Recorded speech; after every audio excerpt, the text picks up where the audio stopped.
Hola, os damos la bienvenida a un nuevo vídeo que hoy es especial. Porque se lea el libro. Efectivamente. Y estamos aquí de mudanza y bueno, mientras empacábamos algunas cosas, he dicho, oye, ¿por qué no grabamos un vídeo y le recomendamos aquí a la gente lecturas? Claro, los libros que hemos pillado por ahí y que no hemos todavía conseguido meter en las cajas, los vamos a reciclar, en el sentido más estricto de la palabra, para recomendaros lecturas que nos inspiran a jugar o dirigir rol, o directamente a pasar unos buenos días en este encierro que estamos viviendo todos como podemos. Y nada, si queréis participar con nosotros y recomendarnos a su vez lecturas que estáis haciendo, pues nos las dejáis en el hashtag Ispirroll o Ispirroll20 o bien en la caja de comentarios. Aquí abajito, que nosotros ya responderemos y os daremos mucho amor, como siempre. Recordad, lecturas que os sean inspiradoras para rolear. Muy bien, ¿empiezas tú o empiezo yo? Empiezo yo, si quieres. Venga, vale, la damos primero. Empezamos duro, con 2 libros, no con uno. Qué abuso. 2 libros de la misma autora. Vale. Novelas amorosas y ejemplares y desengaños amorosos de María de Zayas. María de Zayas es una autora del siglo XVII. Que esto hay mucha gente que, bueno, que le cuesta encontrar autoras de anteriores al siglo XVIII, ¿vale? Y que no sean monjas. Y que no sean monjas, efectivamente. María de Zayas además es muy reivindicativa. Desde su prólogo dice una cosa tan reivindicativa como que las mujeres sabemos pensar. Tiene su gracia que lo digas así, ¿vale? Entonces, bueno, en la época eran muy comunes este tipo de debates, ¿vale? Se decía que la mujer era un ser irracional que solamente respondía a sus humores, es decir, a sus sentimientos. Entonces, lo que dicen aquí las mujeres como María de Zayas, que si queréis buscar querella de las mujeres es de lo que trata esto, de lo que estoy hablando, a lo que se refiere a María de Zayas y otras contemporáneas de su tiempo, es que la mujer debe ensalzar las virtudes o debe entrenarse las virtudes de lo masculino, al igual que los hombres deben entrenarse en las virtudes de lo femenino. Es decir, los hombres deben trabajar más sus sentimientos, según estas mujeres, y ellas deben trabajar también más su mente, a lo cual no se habían dedicado nunca, a no ser que fueran monjas, ¿no? Entonces, a mí me gustan estos libros porque reflejan muy bien las costumbres de la sociedad de la época. Y sobre todo en cuestión amatoria, en cómo se relacionan los hombres y las mujeres, ¿no? En estos momentos tan cruciales de nuestra historia en España. Además, me gusta muchísimo porque también refleja muy bien cómo se vive en la cotidianidad la superstición. Es decir, vais a encontrar historias de fantasmas, historias en las que una mujer requiere de cortar una soga, un ahorcado, porque esa soga tiene poderes mágicos, de gente que es engañada por hechiceros farsantes, de muñecos de vudú, o sea, hay cosas que no imaginaríais que podrían pasar verdaderamente en una sociedad como la del siglo de oro aquí en España, ¿eh? O sea, trata temas de espiritualidad de la época, básicamente. Efectivamente. Y bueno, si queréis divertiros también con otra cosa, es que esto no es un libro, digamos, lineal, por así decirlo.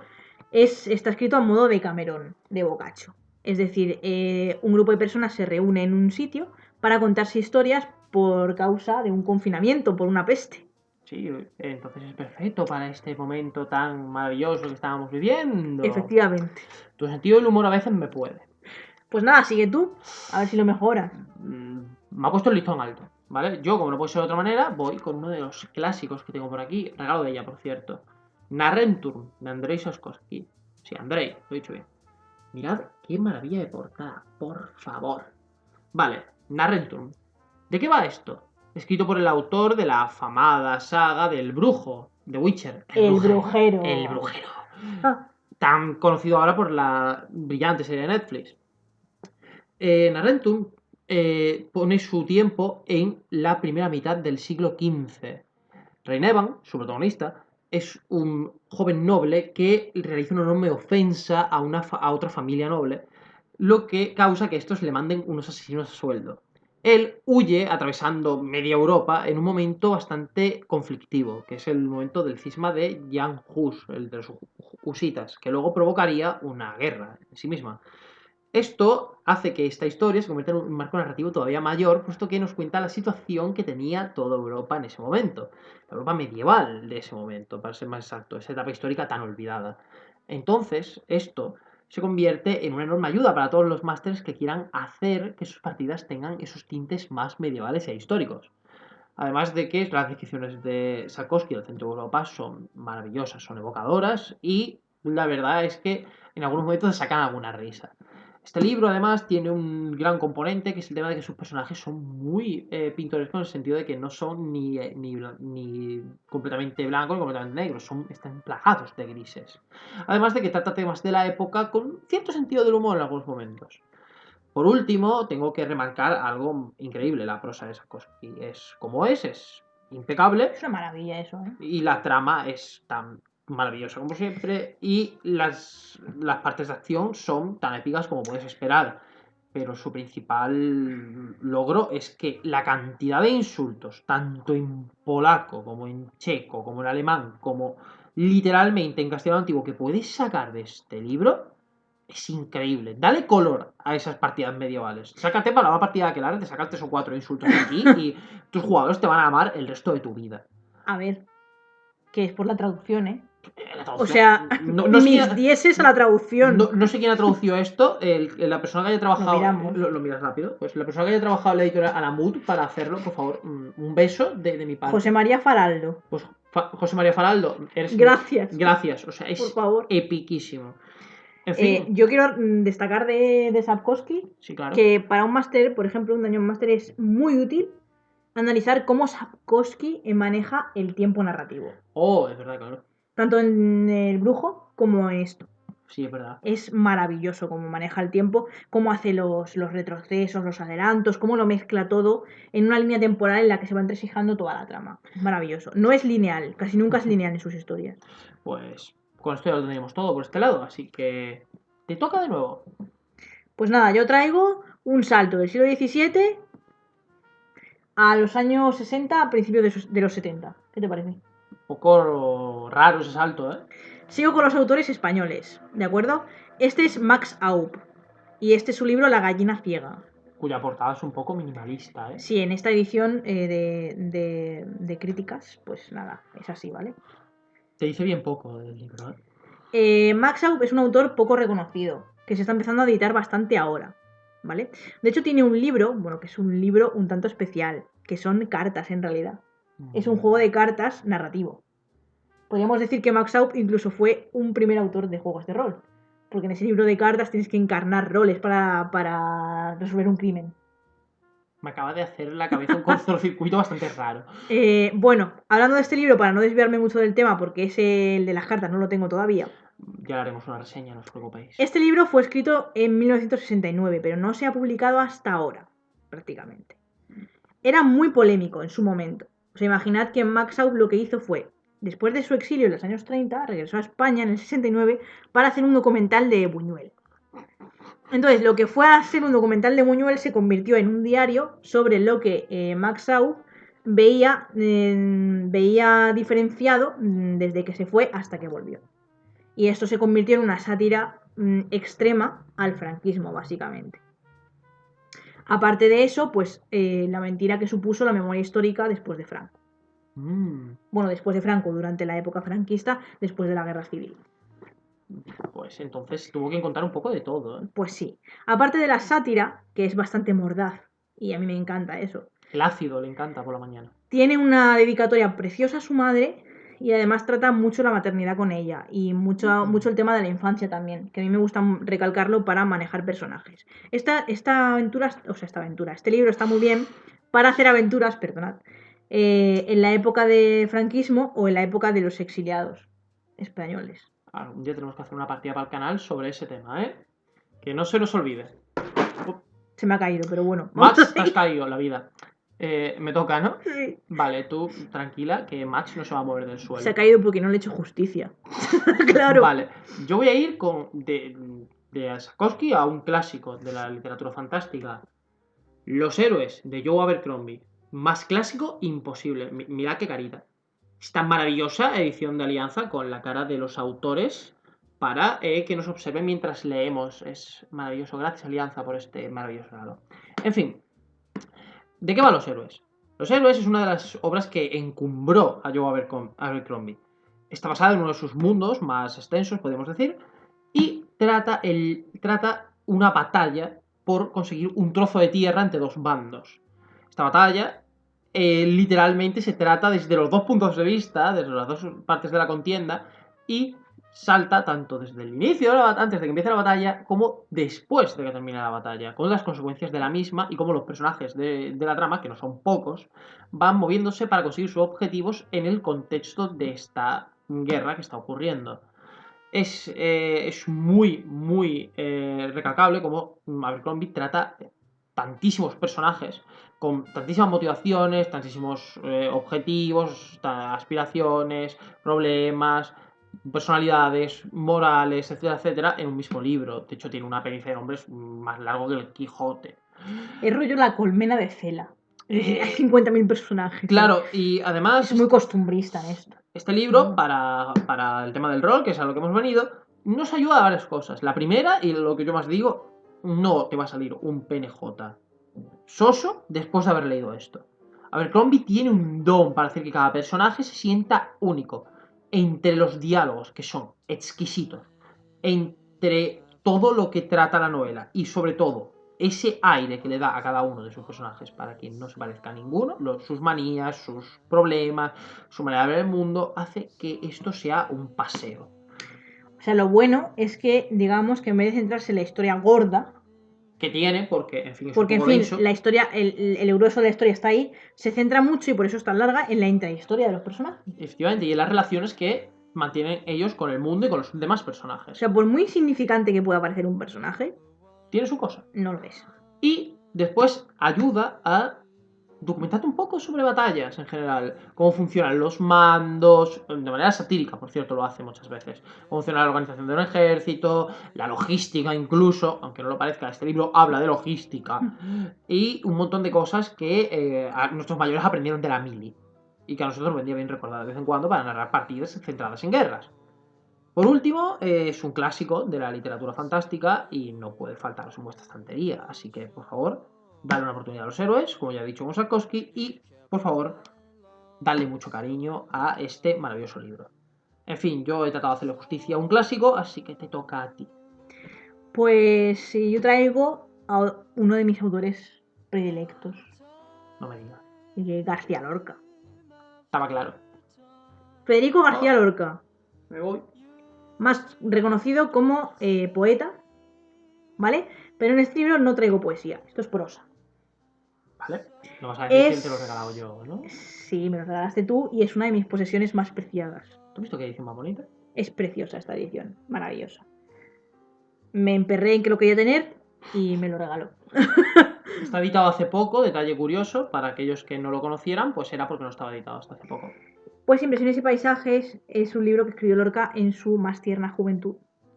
Y bueno, es un libro de viajes por España. A mí me gusta y lo recomiendo para el rol por sus descripciones. O sea, este libro se basa en las descripciones, básicamente. Sus descripciones son coloristas, son muy evocadoras. ¿Por qué son evocadoras? No solo se centran en el físico, en el espacio, ¿no? En la descripción física, sino que se centra en la descripción emocional de los paisajes. Claro, en lo que a él le sugiere un paisaje. Está muy de moda, de hecho, en los estudios de literatura, yo que estoy metida en la cabecita en investigaciones y demás, el tema de estudiar la geografía emocional de España y de los paisajes. La literatura está plagada de descripciones de paisajes con tono emocional, pero este libro es una joya en eso. Y no solo por eso, sino porque no solamente habla de emociones, sino de espiritualidad en cada paisaje. Y también, quiero aportar un poco aquí, es muy, muy útil para aprender un poco de nuestro amado país, de España, sobre sus paisajes, su gente y sus ciudades. Incluso lugares un poco más desconocidos, que se nos pasarían por alto en algunos momentos. Eso es verdad, ¿eh? Porque además, pues son ciudades de ensueño de España que además son ciudades que tienen mucho contraste entre sí. Está Ávila, por ejemplo, que Ávila para Lorca es una ciudad de gran espiritualidad, de silencios casi mortuorios, de que le recuerdan a un cristianismo viejo, pero que todavía se siente muy nuevo y que él considera, de hecho, tiene bastantes disertaciones sobre qué significa el catolicismo para los españoles y cómo el catolicismo nos ha formado también culturalmente hablando. De hecho, él defiende mucho la caridad cristiana, Detalle curioso. porque Lorca era un gran defensor del amor ante todo, que conste. Y nada, también hablan pues de ciudades como Granada, a la que él tenía muy cariño, su provincia natal, Granada. Así que bueno, yo os lo recomiendo muchísimo. Además, se aprende mucho vocabulario. Nunca viene mal. Y ahora que no podemos salir, al menos hagámoslo con este libro. Efectivamente. Y si no, pues nada, os leéis Poeta en Nueva York, que es un poco más complicado porque es poesía surrealista, pero es un libro de viajes que, bueno, en fin, os saca de España y os lleva a la gran urbe neoyorquina. Pero bueno, vamos a Vamos a continuar para dejarte hueco a otro libro más. Vale, vamos a alejarnos de A Nueva nuestra York. recomendación conjunta. Vale, nuestra recomendación conjunta. Nueva York, a volar, fuera coches, fuera todo. ¿Vale? De clásico a todavía más clásico. Si es que somos lo que no hay, chicos. Beren y Lucien, de J.R.R. Tolkien. No necesita más presentación este autor. Es imposible que no se le conozca a día de hoy. Déjame tocarlo. Esta edición preciosa de Minotauro, con esa portada y ricamente ilustrada, por cierto. Sí, por Alan Lee. Es una gozada. Mirad qué bonito, por favor. Lo que se puede encontrar por aquí es una gozada. Vale. ¿Por qué Beren y Lucien? Muy bien. Estuvo a punto de ser el Silmarillion, ¿eh? Beren y Lucien es la historia de amor romántico y de fantasía definitiva. Este día, el Día del Libro, se celebra por Shakespeare y por Miguel Cervantes. Y qué mejor manera de hablar del Día del Libro que con Beren y Lucien, que trata sobre un amor imposible, como Romeo y Julieta. Es un amor imposible puesto que Beren es un hombre mortal. Y como el de Don Quijote y Dulcinea. Efectivamente, mira, otro detalle. Beren es un hombre mortal y Lucien es una elfa. Es un amor imposible para ellos. Un amor lleno de sentimientos entrecruzados y de un pesar profundo.